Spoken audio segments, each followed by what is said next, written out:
Dear Kuya Allen, isa akong palihim na nakikinig sa mga kwento mo dito sa iyong programa. Naglakas loob ako na isang guni ang aking kwento mula dito sa Europa, dito sa Switzerland. Isa akong bisor bilang isang aircraft mechanic. Matagal na ako dito, halos 25 years na. Di ako bakla o silahis. May asawa, 2 anak na babae, at yung panganay ko ay nag-aaral sa Canada. Tungkol din sa eroplano. Yung bunso ko naman, 3rd year college na. Ang misis ko naman ay isang principal sa elementarya. Year 2010, namatay si tatay at normal lang na umuwi ako. Sa pang-2 gabi na burol, may dumating na isang sasakyan na 4 ang sakay at dumiretso sila sa loob ng bahay at nagabuloy. Ako naman ay nasa kusina at nagkakape. Sabi ng isa, "Andiyan ba si Mer?" Sumagot ang kapatid kong panganay, "Nasa kusina at nagkakape, kasama yung misis niya." "Ah, okay, labas muna kami," ang sabi niya. Pagkatapos ay may nagsabi na may naghahanap sa akin ng mga kaklase ko daw. Lumabas ako at nag-ikot. Nagmasid kung sino ang mga sinasabing kaklase ko. Maya-maya ay may umakbay sa akin. "Uy, nakakalbo ka na ah." At yayamanin na rin. At sabay nagtawanan. Paglingon ko, mga barkado ko nung mga time na college kami. Kaya sila pumunta sa Lamay dahil nakita ang post ko sa Facebook na "Paalam Itay, pauwi na ako." Kaya andito kami para makita at makapagkwentuhan tayo, ang sabi nila. Ang mga trabaho nila ay kagaya din sa akin. Kaso nga lang, nasa Pinas lang sila, sa may Clark International Airport. Sabi nila, kung pwede ka daw tulungan na makarating ng Europa o maipasok kahit normal na mekaniko ng mga eroplano. Para daw magkakasama ulit kami, kagaya ng dati, bilang magbarkada. Sabi ko naman, kung kumpleto ang mga dokumento nila, walang problema. At lumipas na ang libing at ang bakasyon. Lagi sila sa bahay ko. Laging nakikipagkwentuhan. Hanggang sa makabalik na ako sa Europa. Sa messenger na lang aming komunikasyon. Lumipas ang mga panahon, nakuha ko silang 4 na kasama sa work. Kaso lamang, supervisor nila ako. Masaya at may kanya-kanyang unit na inuupahan. At dumating ang panahon dahil alam na nila ang mga palakad dito. Kinuha din nila ang mga anak nila na natapos din ng aircraft. Halos takot sila sa akin. Gawa ng istrikto ako at di kaagad-agad na nakikipagsalamuha o nakikipagkwentuhan. Sabi ng kumpare ko, "Pare, yung anak ko pag nakikita ka halos di makapag-focus. Gawa ng mahigpit ka daw," ang sabi nito. Tawa na lang yung sinukli ko. Dumating ang birthday ko at may konting inuman. Lahat sila andito sa unit ko. Kwentuhan, kamustahan. Nang mapatako ako sa anak ng kumpare ko, ang sabi ko, "Ba't di ka sumasabay sa inuman? At ang tahimik mo?" "Okay lang po ako, sir," ang sagot naman nito. Ang sabi ko naman, pag nasa bahay ko, gusto ko happy tayong lahat. At sabay tumawa. Nung time na wala ng pulutan, tatayo ako at kukuha ang ngunit. Sumabay siya at sabi na, "Sir, sana makapagkwentuhan tayo ng solo para yung takot ko maalis." Ang sabi nito. Natawa lang ako. Sinagot ko naman siya na, "Oo, walang problema. Kung gusto mo, pag nagsialisan na ang lahat, tulungan mo ako makapaglinis dito para di ako mahirapan." "Sige sir, sure ka ba?" Ang sagot naman niya. "Oo naman, magpapaalam pa kita sa papa mo para di ka na matakot." Ang sagot ko sa kanya. Dumating ang oras na nasipag-uwian na. Nagpaiwan siya. Linis dito, ligpit doon. Nung matapos na, "Sir, okay na po," ang sabi nito. Pagkatapos maglinis, kumain kami sabay. Pagkatapos namin kumain ay sinabihan ko siya na dito ka na matulog at magsishower lang ako. Pagkatapos ko namang mag-shower, sinabihan ko siya na huwag mong sabihin matutulog ka na di naliligo.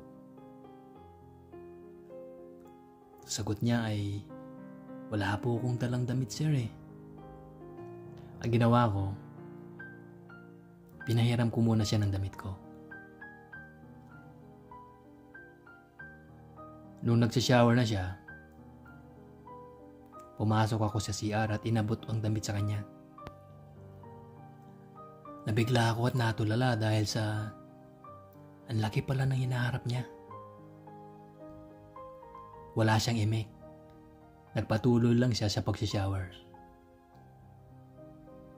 Inabot ko ang damit sa kanya. Pagkatapos nun, nung makapagbihis na siya, nagkwentuhan muna kami. At biniro ko siya na, "Jacob, wala ka pang naibibigay na regalo sa akin."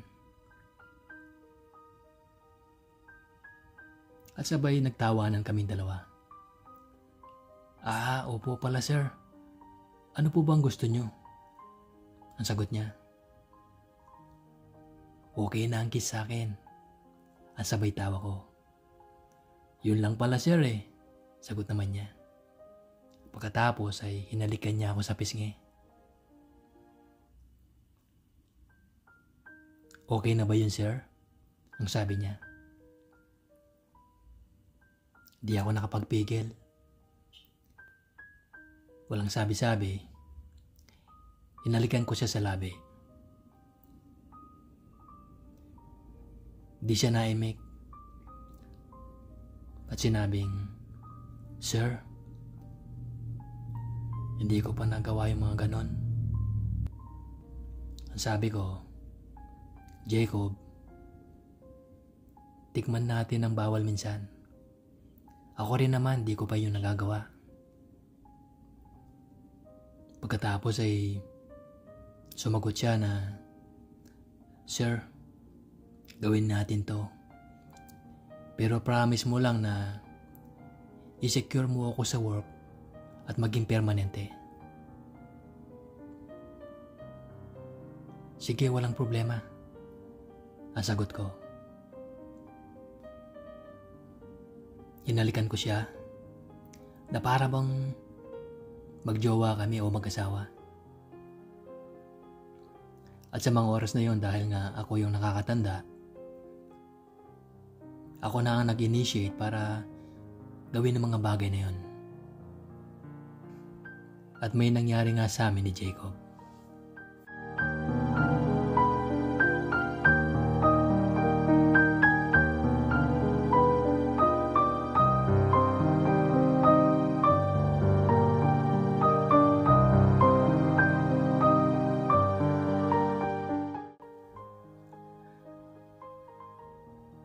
At pagkatapos nun, nung nakahiga kami, wala kaming imikan.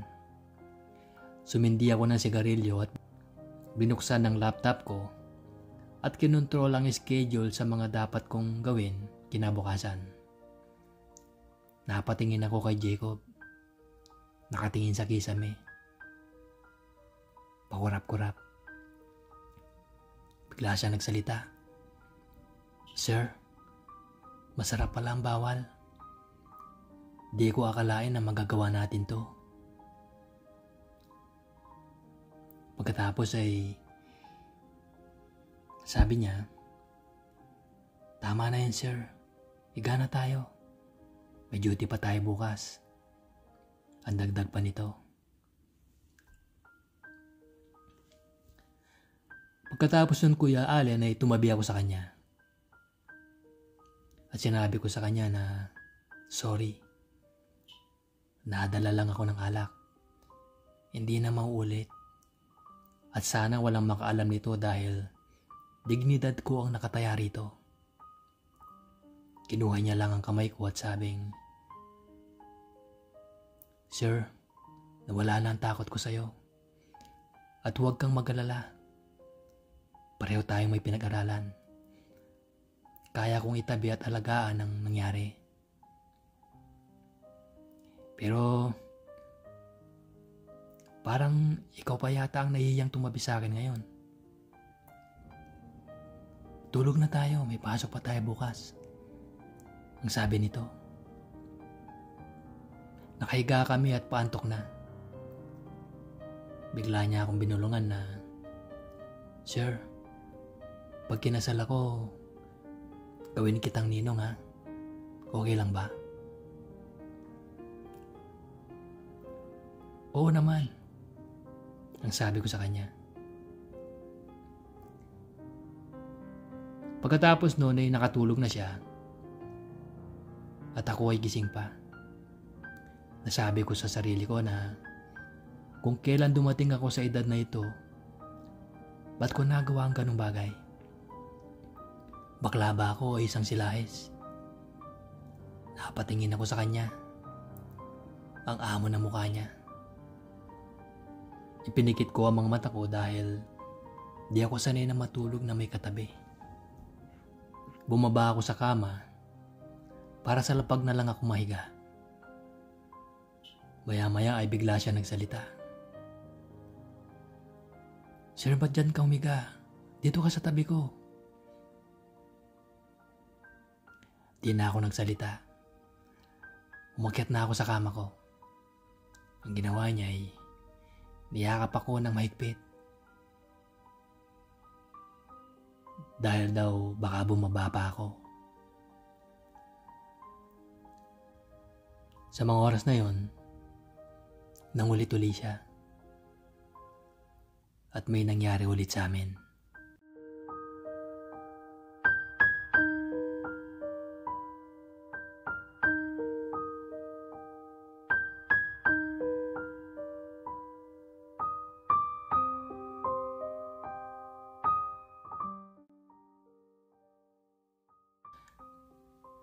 Hanggang dumating na ang umaga. Wala nang tulugan at kwentuhan na lang. Lumipas ang araw at linggo at isang buwan. Di ko siya pinapansin. Parang normal lang na tauhan ko sa trabaho. Ang naisip ko, baka makalata ang mga kumpare ko sa magiging kilos ko. Minsan isang araw, nagkasalubong kami ni Jacob. Sabi ko sa kanya, "Punta ka sa office ko. May papagawa ko sa'yo." "Sige po, sir," ang sagot naman niya. Pagpunta niya, inabot ko sa kanya ang susi ng bahay ko at susi ng gate.